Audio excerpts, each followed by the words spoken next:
Translation, Srila Prabhupada.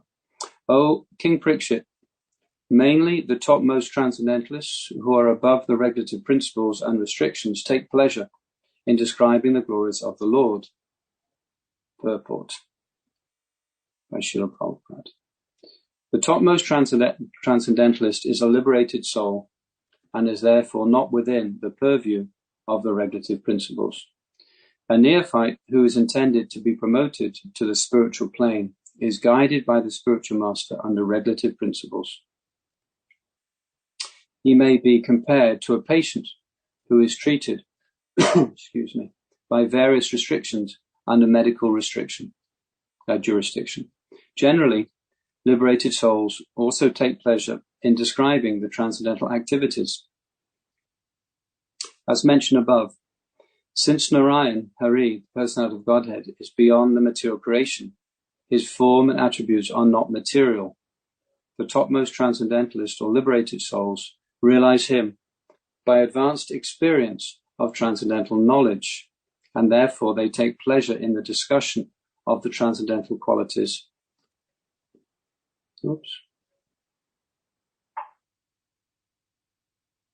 Transcendental qualities of the Lord's pastimes. In the Bhagavad Gita 4.9, the personality of Godhead declares that his appearance and activities are all divyam, or transcendental. The common man who is under the spell of material energy takes it for granted that the Lord is like one of us, and therefore he refuses to accept the transcendental nature of the Lord's form, name, etc. The topmost transcendentalist is not interested in anything material, and his taking interest in the matter of the Lord's activities is definite proof that the Lord is not like one of us in the material world.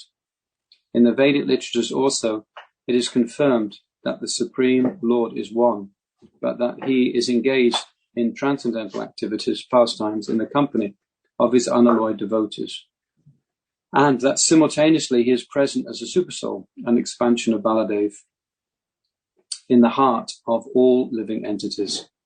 Therefore, the highest perfection of transcendental realization is to take pleasure in hearing and describing the transcendental activities of the Lord, and not in merging into his impersonal Brahman existence, for which the impersonalist monist aspires. Real transcendental pleasure is realized in the glorification of the transcendental Lord, and not in the feeling of being situated in his impersonal feature.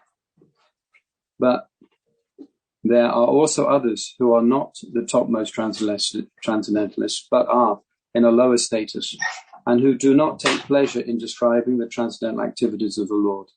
Rather, they discuss activities of the Lord formally with the aim of merging into his existence. Magyana timirandasya gyananjana shalakaya chakshuan malitanjena tasmai shri gurave namaha.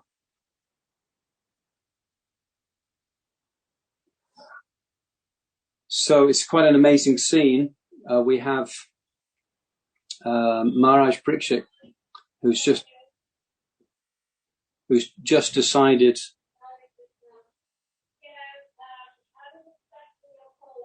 Sorry, we just had a telephone call. Apologies.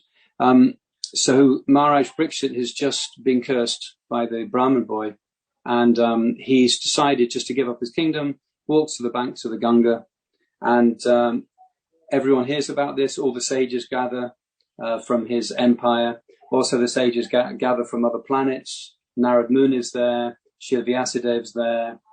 Even Parashuram, Lord Parashuram's there. All sitting there, waiting to find out what happens. So they're all gathered around. It's quite an amazing scene. And then Maharaj Parikshit says, beginning of the second canto, he says, I'm about to die. What am I going to do? What shall I do?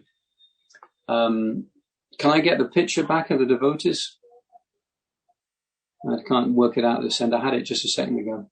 Otherwise, I'm just talking to myself. I guess Prabhupada said you can. There we go. Thank you so much. So then he says, what am I going to do? I've got 7 days left to live.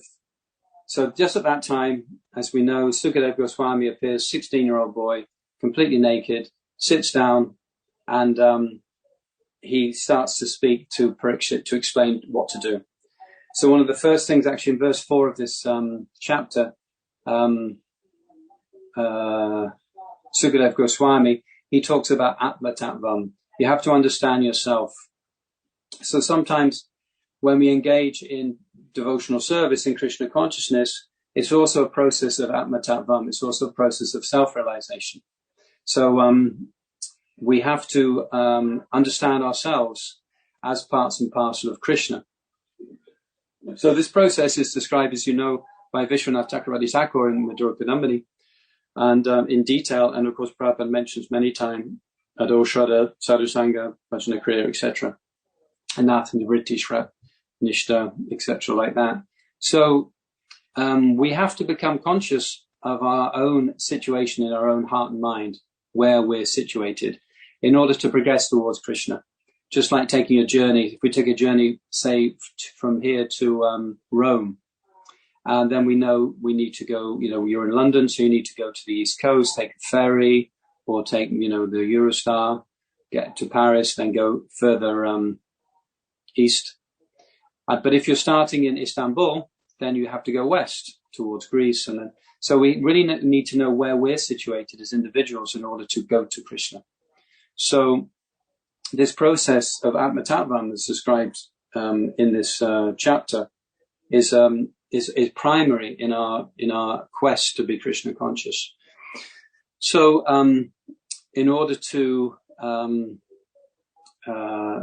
understand where we're situated, we have to look into our heart. In fact, in Bhagavad Gita chapter 3, text 42, in the purport, Prabhupada says, in order to just defeat our enemy, which are our anathas and our attachments, lust, anger, greed, etc., we need to recognize where the enemy is situated.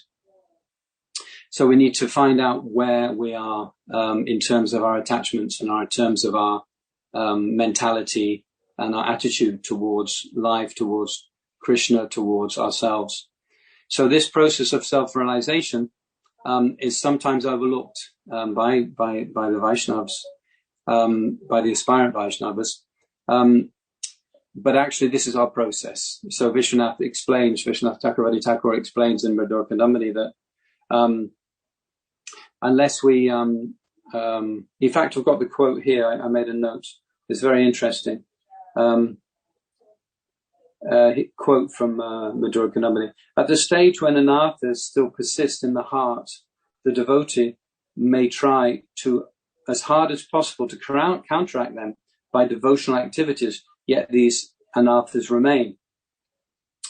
So, there's 5 anathas mentioned by Vishwanath in different categories.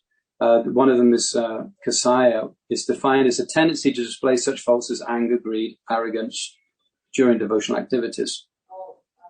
So how do we get rid of these activities, these anathas, this attitude, when as described by Vishwanath here, we perform many devotional activities, but we're still not getting free of our attachments. So we may perform devotional service for many years and still have these attachments in our heart. And of course, Srila Prabhupada gives the example of a rowing boat that the wedding party. So they row all night, but the anchor's in. So that although they're working very hard, like for instance, we're chanting very hard, we're distributing lots of books, we're cleaning the pots, we're doing so many devotional activities. But if the anchor is in, then we actually don't go anywhere. So this anchor is our material attachments and our anathas. So unless we deal with these anathas, we won't get to the next stage, which is, nishta. And then from there, we get a taste. And so we can get an idea and we can get a taste by our devotional practices, by the mercy of Lord Chaitanya, Lord Nityananda, Srimati Radharani. But to be on the platform of steadiness, the actual platform to be fixed, we actually have to be free of attachments and anathas. So how do we get rid of these attachments and anathas if we can't get rid of them by devotional activities, as Vishwanath Chakravarti here explains? At this stage, when anathas still persist in the heart, the devotee may try as hard as possible to counteract them by devotional activities, yet these attachments remain. Is it possible to open up to questions? If anyone has a comment, how they think we can get rid of these attachments in the heart? Is that possible, technically, with Zoom? Yeah, we can, if anybody from the temple room. Yeah, anyone in the temple room has an idea? If we can't get free of our attachments by devotional activities, how do we get free of our attachments? It's a trick question, I must admit, but it's interesting. Does anyone have a comment? If they don't worry, but if you have a comment, please fire in. I think Srinivas Prabhu has. Srinivas Prabhu, Hari Bol Ji.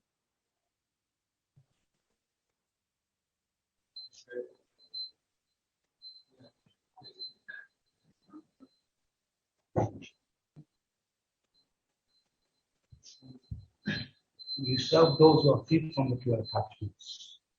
You serve those who are free from material attachments. Thank you. Nice. Thank you. Yeah, that's one method.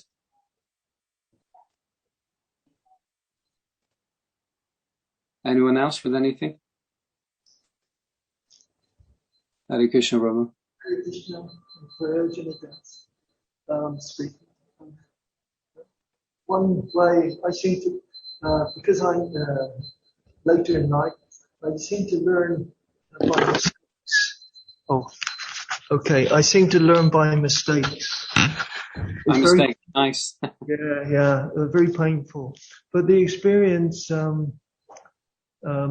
is, I'm supposed to learn by mistakes, but it seems to me, as Mataji said in yesterday's class, they do repeat themselves until somehow or other that we learn that we're not in control, and that we really have to, as Srinivas said, be in the association of devotees, that's for certain, because they let you know your problem. And this is the wonderful bonus of association for your devotees. And consequently, it's pain and the association of devotees that also help you with your mistaken ideas and things like that, and this false ego that tries to control everything, and also an uncontrolled tongue, which I've got. I'm a bit addicted to food stuff, so prasadam. So I have a lot of things to come through in myself, I know, but it's association with devotees and realizing my mistakes and actually taking it on board that I'm not so clever. Okay. Thank you. Hare Krishna. Hare Krishna, bro. Thank you so much. So is that the question? Yeah, I opened it up as a question too. So yes, thank you, Prabhu. Yeah. So I think they're both valid comments and recommendations. What I wanted to focus on was that. Oh, we have another person? No. So was that, if it says that we can't we can't overcome our attachments by devotional activities, then serving devotees, looking at taking association devotees, this is all devotional activities. So someone posted something, I think it was someone called Aina. She posted that we have to deal with our traumas and our attachments and our conflicts and our attitude. So who can do that? That's something that we have to do in the association of devotees. But we have to look into our own heart and see, what is it? Like, for instance, give an example, greed. So if, for instance, we're a businessman and we like to make money, like to make Lakshmi. So we can spend our life making Lakshmi, and then of course at the time of death everything's taken away, and we may have 50 billion pounds in the bank, but it's pretty useless. So greed can be understood by ourselves that I need a certain amount of Lakshmi to live. If I'm living in the ashram, I really don't need any. If I'm living outside, how much money do I need? And then we can regulate our lives in such a way that we spend enough time and energy to make enough Lakshmi we need, but we don't have to make more than what we need. So basically, we try to use our intelligence to work out a plan how to live our life where we're not being controlled by greed. So it's by introspection and by intelligence that we actually work out what do I need in terms of my financial needs, my emotional needs, my physical needs, my mental needs, my intellectual needs, and we find a balance in our life to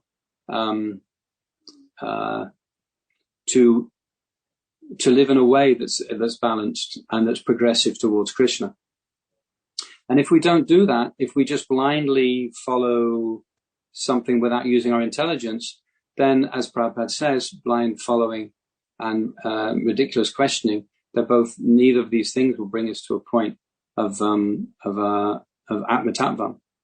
So this process of devotional service is a process of self-realization. So unless we can really analyze and find out exactly where we're situated as individuals, and each individual is situated differently, everyone is situated, and we're all unique, we're all different individuals.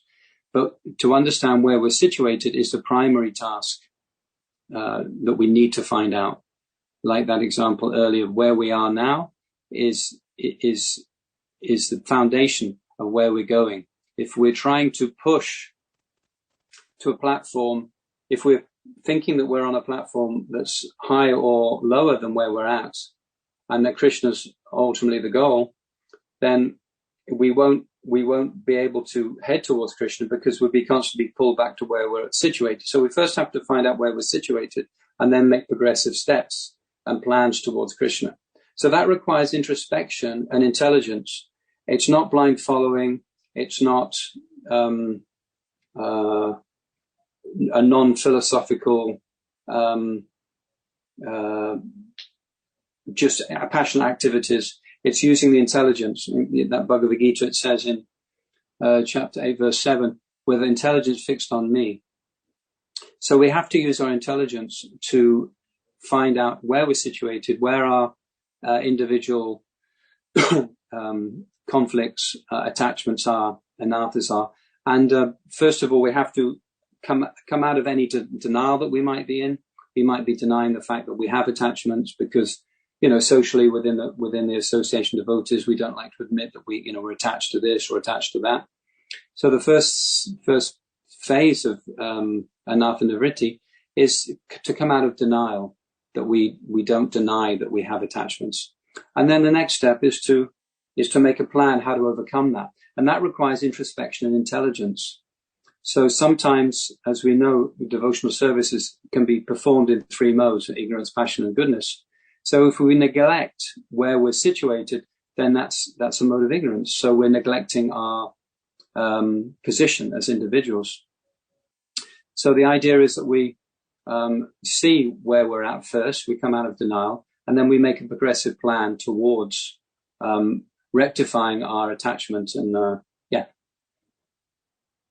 our attachment and our activities in terms of our progression on our path of Krishna consciousness. So Krishna is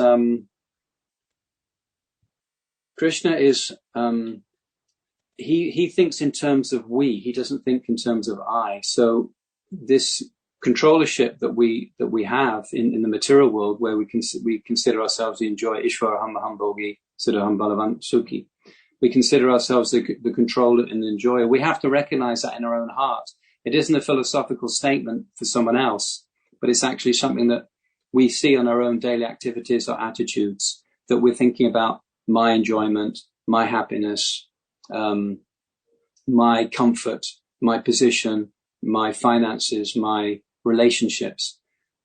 So if we think in terms of Jamasmi Hamameti, if we think in terms of our own situation, then our attitude isn't one of service. Our attitude is one of controlling and enjoying.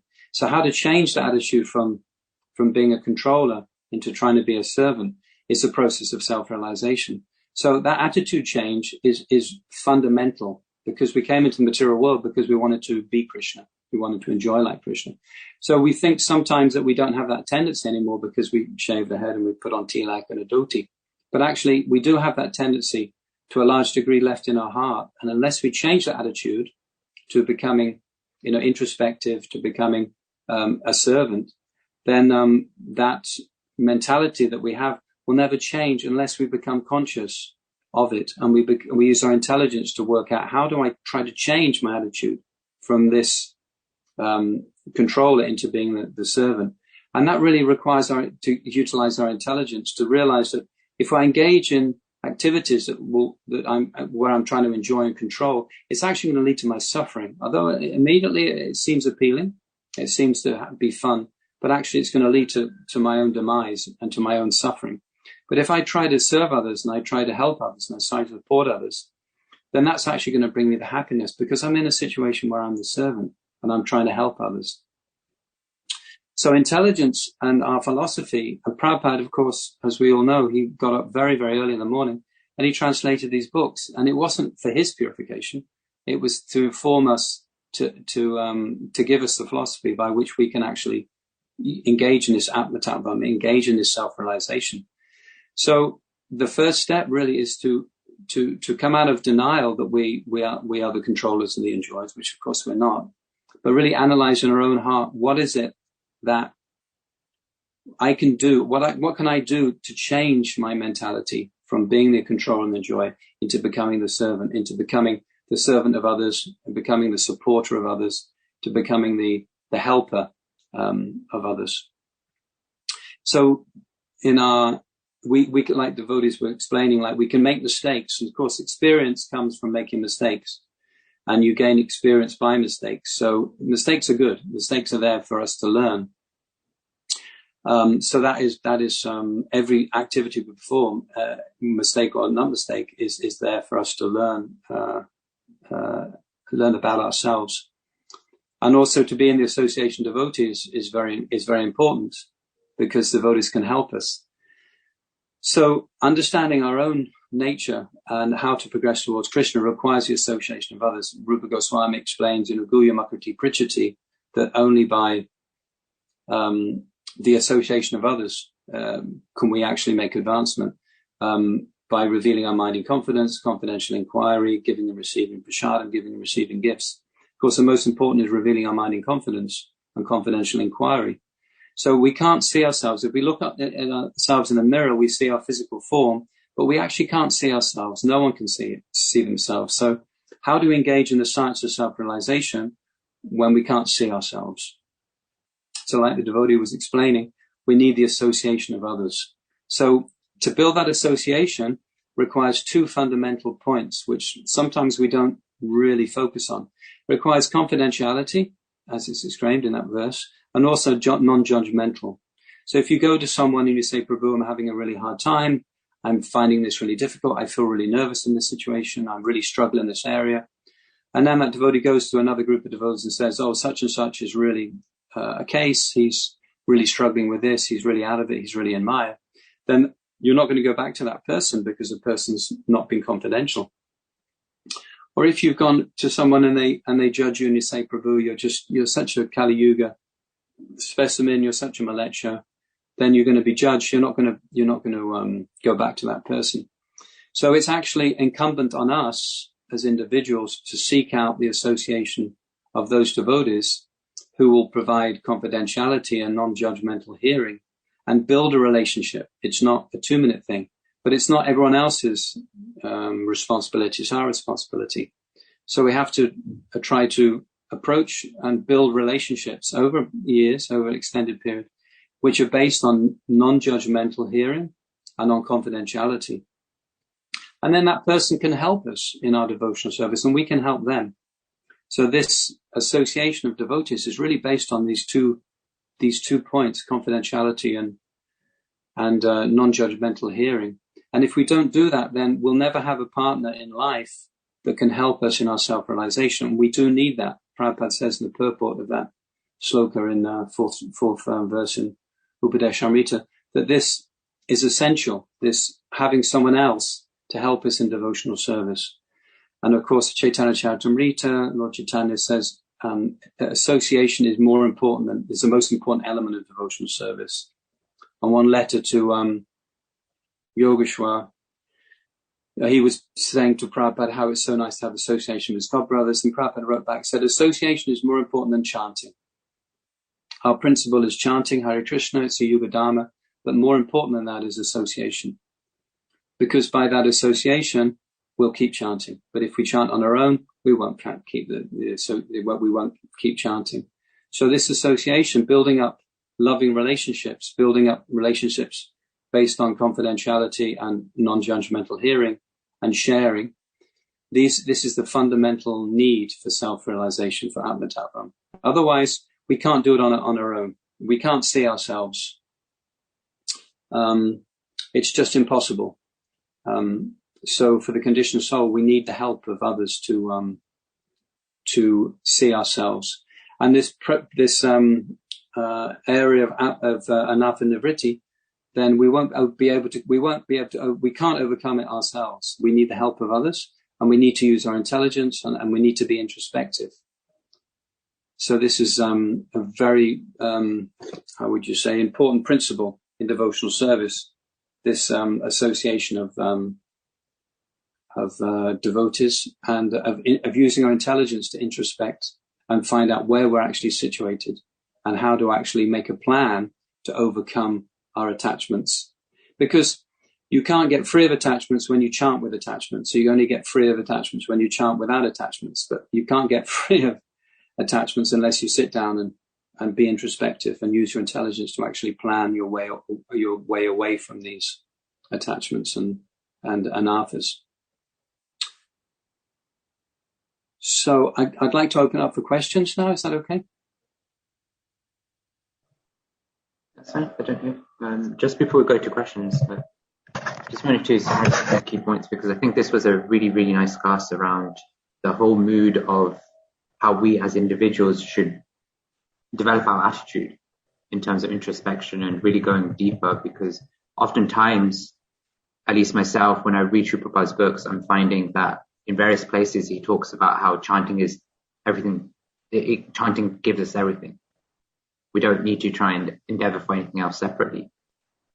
But here you're talking about how actually it's not just chanting, it's chanting without those attachments. It's chanting without committing any of those offenses that actually lets us get to a stage whereby chanting gives us everything without the extra endeavors. So I really like that point. So thank you for that.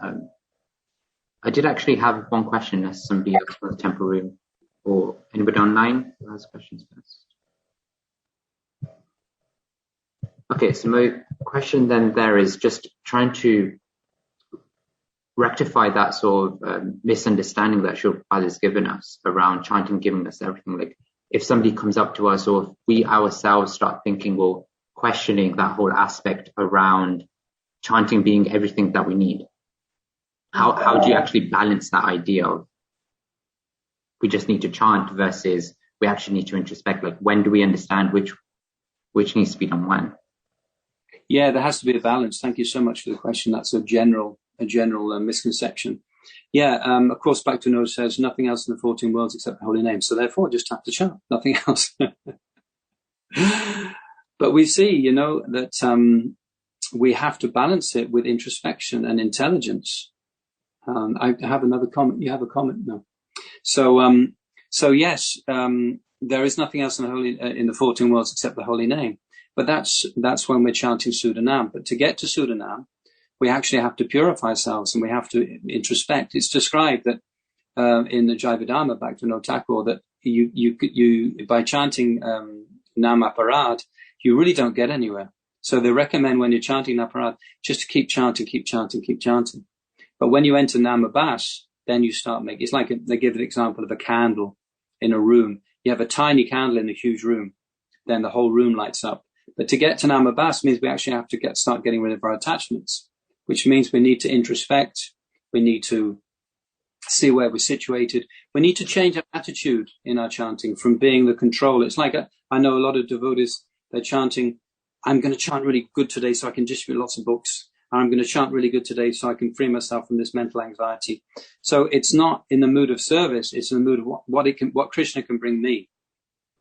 I'm Krishna, and I'm going to use Krishna to bring me, I'm the control and the joy. I'm going to use Krishna to bring me control and joy. I'm going to enjoy this chanting, and I'm going to get the Shakti, and I'm going to do I'm going to be a big preacher. I'm going to do so many things. So that's not in the attitude of service, that's in the attitude of Ishvara Bhav.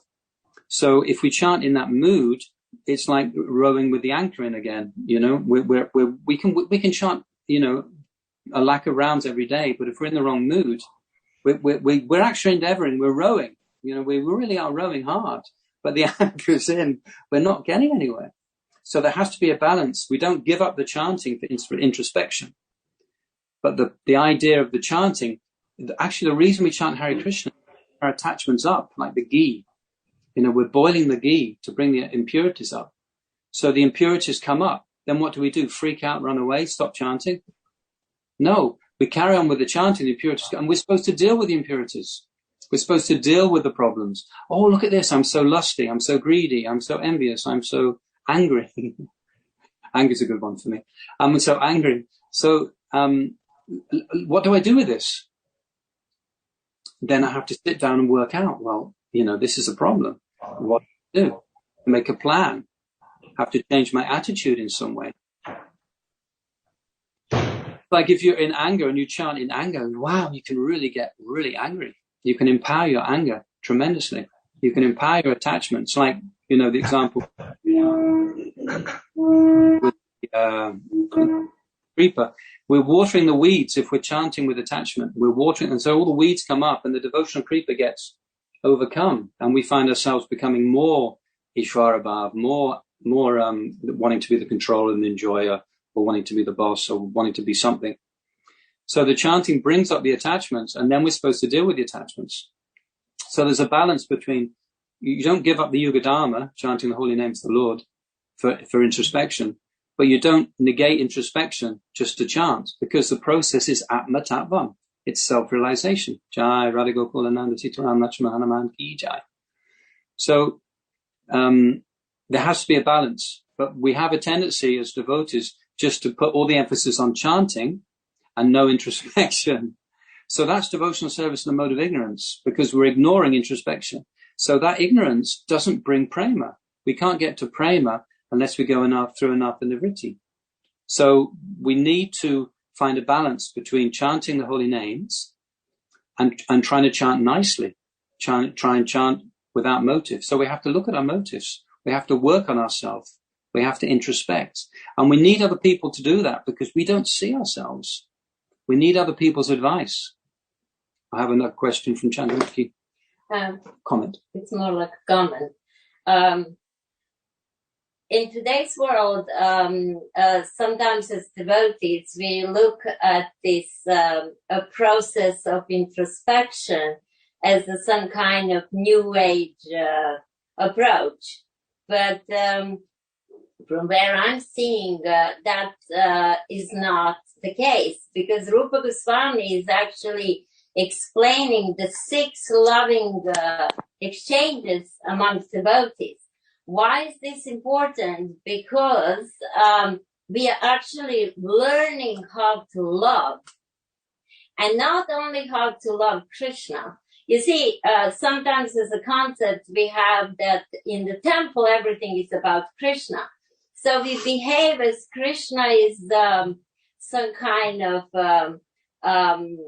person who wants everything for himself. But Krishna is a person who actually wants everything good for us. That's why he actually never leaves us in this material world. He's always there no matter what we do in the form of Paramatma. But coming back to the point, what I was trying to make is that this Rupa Goswami is actually teaching us how to exchange this love. So that's why this confidential inquiry and revealing in my mind in confidence are super important practice of learning how to love myself and how to love, understand my relationship with other devotees and my relationship with Krishna.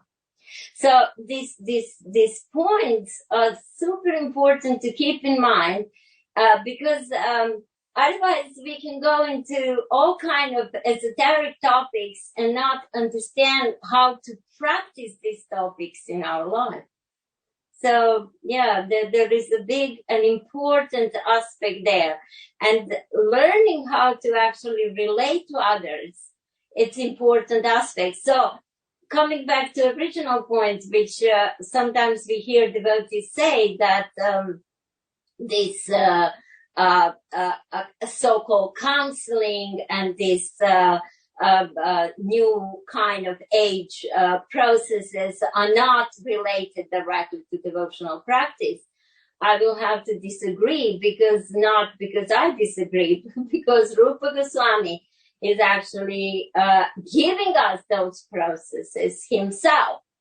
So basically, when he talks about the revealing your mind in confidence and confidential inquiry, that's basic principles of any counseling you will ever have. But the interesting aspect is there that it's important to be amongst devotees, because on top of this being non-judgmental and being able to be confidential, devotees have another asset at his disposal, and this is his knowledge about what Krishna has given us through the books of previous acharyas and Srila Prabhupada. So this is the essential aspect, which in together with chanting, it's actually called the process the process of self-realization. One friend of ours says that sometimes as a practitioners we want a realization, but we completely neglect the self. So coming back to another point which I made previously, that in the temple we think everything is about Krishna, but actually everything is about relationship, because bhakti is a relationship. Yeah, also, shastrically, the beginner devotee, he worships Krishna very nicely in the temple, and then there's the second stage is to make friends with devotees. So, and that expression, of course, in English, you can't love what you can't see if you don't love what you can see. So developing relationship with devotees is the second stage, and is something that we should all be trying to do as much as possible, because that brings us out of this beginner stage. So it's definitely according to our philosophy to develop friendships with devotees. Sometimes devotees say, material world, don't get attached to anyone because it's all temporary, but actually we're supposed to become attached to devotees, like the devotee was explaining earlier. We're supposed to get attached to devotees, and that's a devotional practice. That's the Madhyan platform. So developing relationships is something we're supposed to be working on, supposed to be trying to do, and that's something we're a positive action that we're supposed to be doing, not just worshipping Krishna, but actually developing relationships with each other. Very important. Thank you so much for questions. Anything else from anyone? Please, comments, corrections, challenges, criticisms, chastisements? I think we have a question from Virgin, Prabhu. Thank you, Prabhu. It seems to be a remedy in here in this purport where it says, is the taking interest in the matter of the Lord's activities is definitely proof that the Lord is not like one of us. And it says it's confirmed. But so he says he's engaged in transcendental pastimes in the company of alloyed and unalloyed devotees. So actually, I'd like your comment on that, because this certainly absorption in hearing the pastimes and glorifying the pastimes is another solution. It's like when you read Prabhupada's books, you're in another world when you hear Krishna's pastimes.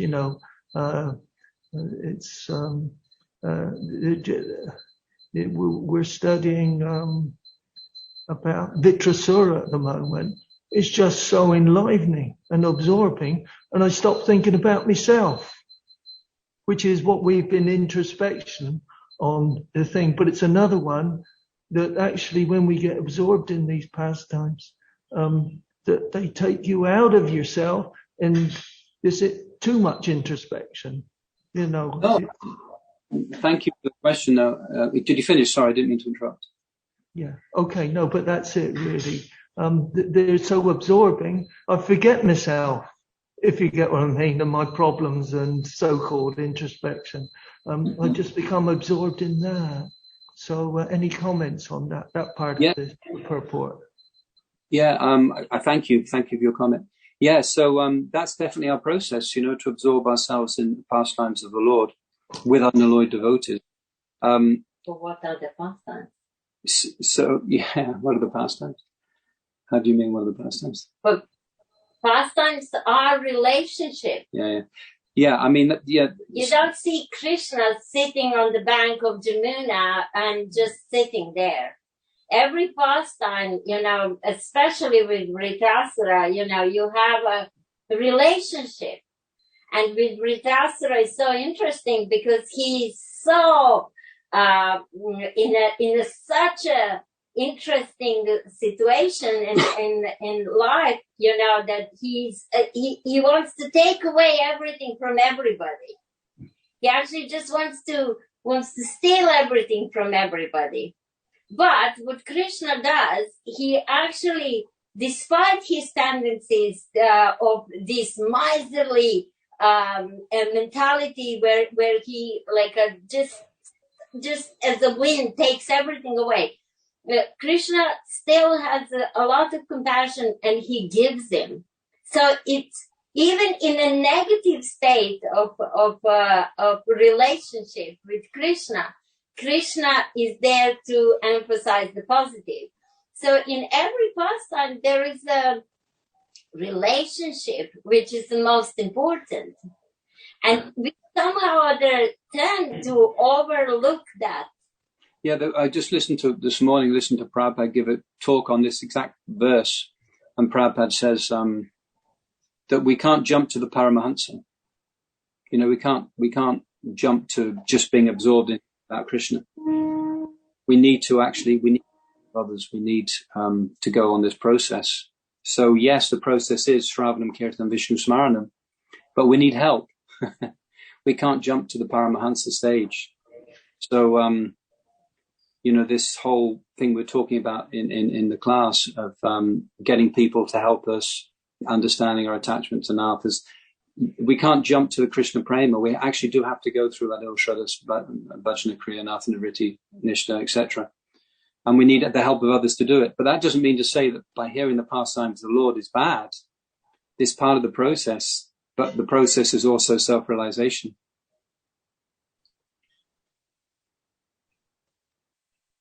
Thank you. Thank you for that. Any other questions from anyone?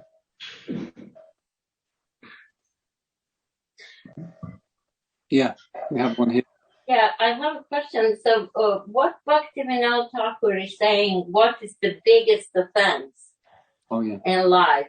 Bhaktivinoda Thakur explains in Jaiva Dharma, he said the biggest offense, because a lot of devotees, we talk about, you offended me and you shouldn't offend devotees, which of course is the mad elephant offense. But actually, Bhaktivinoda Thakur says the worst offense we can perform is to think that we're the controllers and the enjoyers. Because that's the offense that brought us in the material world. That's the offense that's holding us in the material world.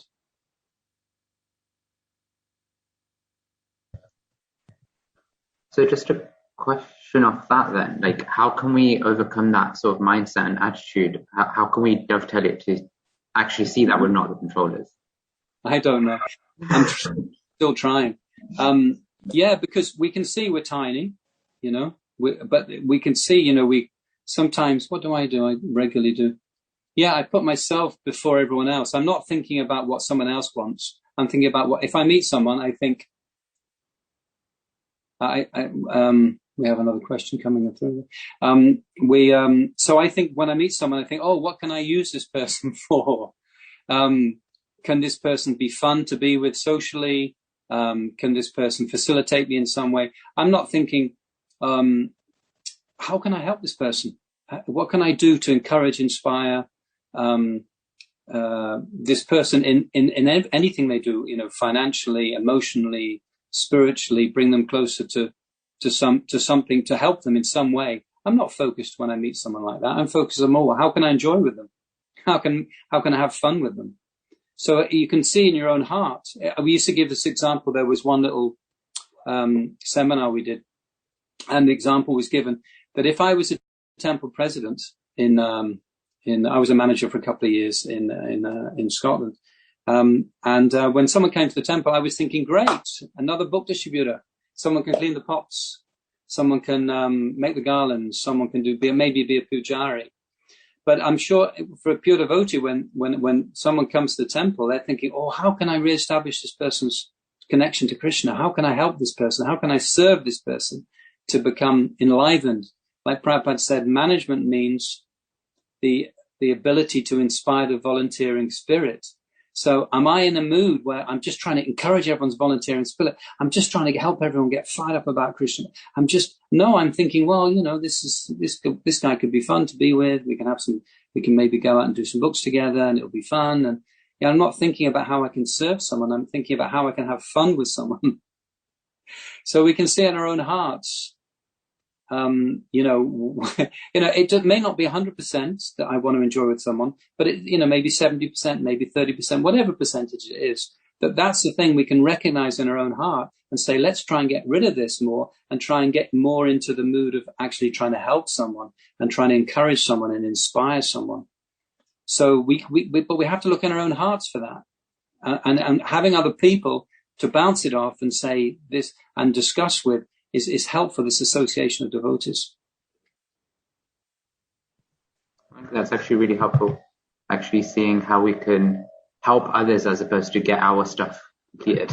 So the question, just to read out for everybody else on chat from Enna's iPhone, is process of introspection. How does that look? How does the process of introspection look? Again, I don't know. From my side, what I try to do is I try to look. Actually, what happens with me, someone points out to me, why did you do that? Why are you so angry? Why are you so upset? And then I think, oh, why am I?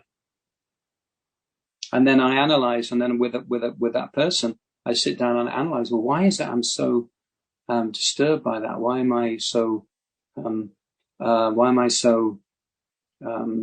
why does that create such an impact in me? And then I sit down and I try and discuss with that person and find out what the causes are. It's actually, they call it, it's this, we have a conditioning, we could say, in Krishna consciousness. So we have conditioning from obviously from previous lifetimes and in this lifetime as well. So that conditioning we're not aware of. It's like in a subconscious level.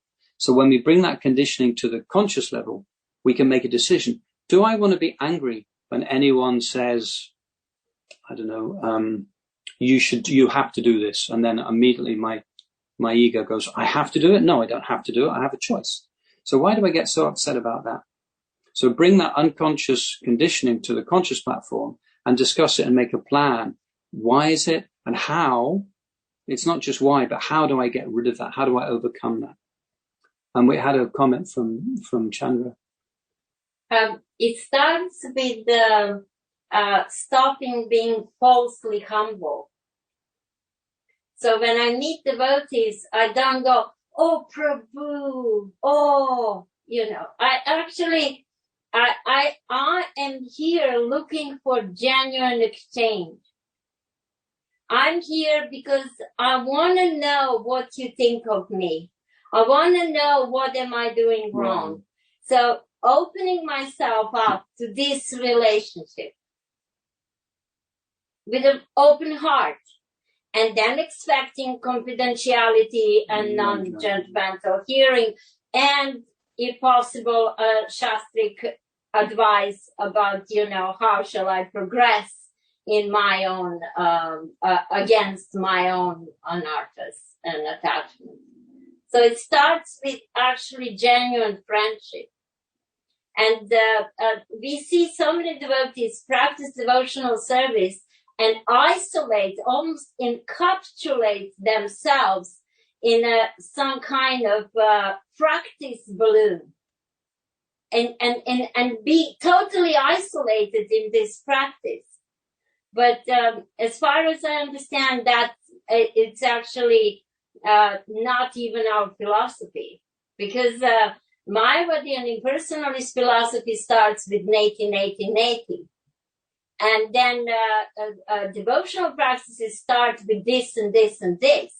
And one of the things to do is to actually develop relationship with other fellow devotees.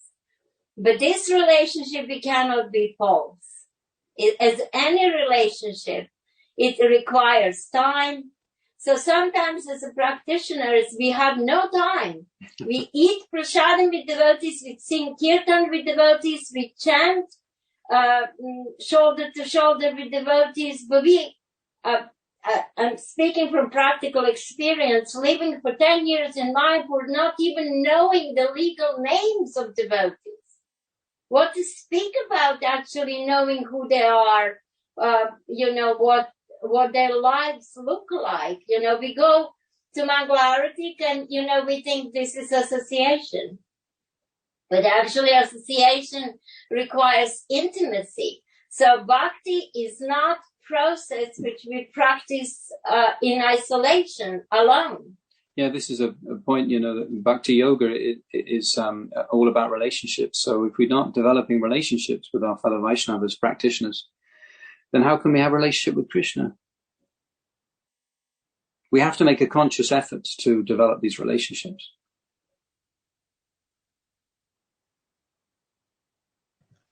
Thank you. That's a really nice point, making conscious effort. And I'd probably go a step further just based on what Mataji mentioned, where we have to develop genuine relationships, not just developing relationships the way we want them to work.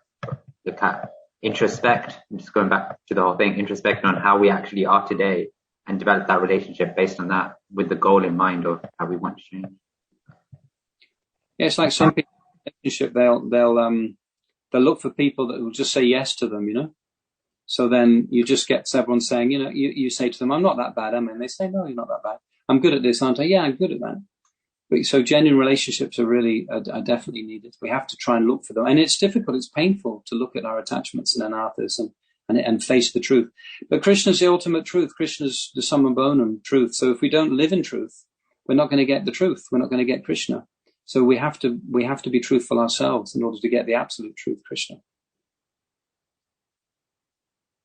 But relationships are super, super important. And if we don't have them, then we don't have help. And we need help. We didn't come as Shakti Vaishnavas to this material world to preach to everyone. We're trying to develop our affection for Krishna, and we really need help. Thank you. Any other questions?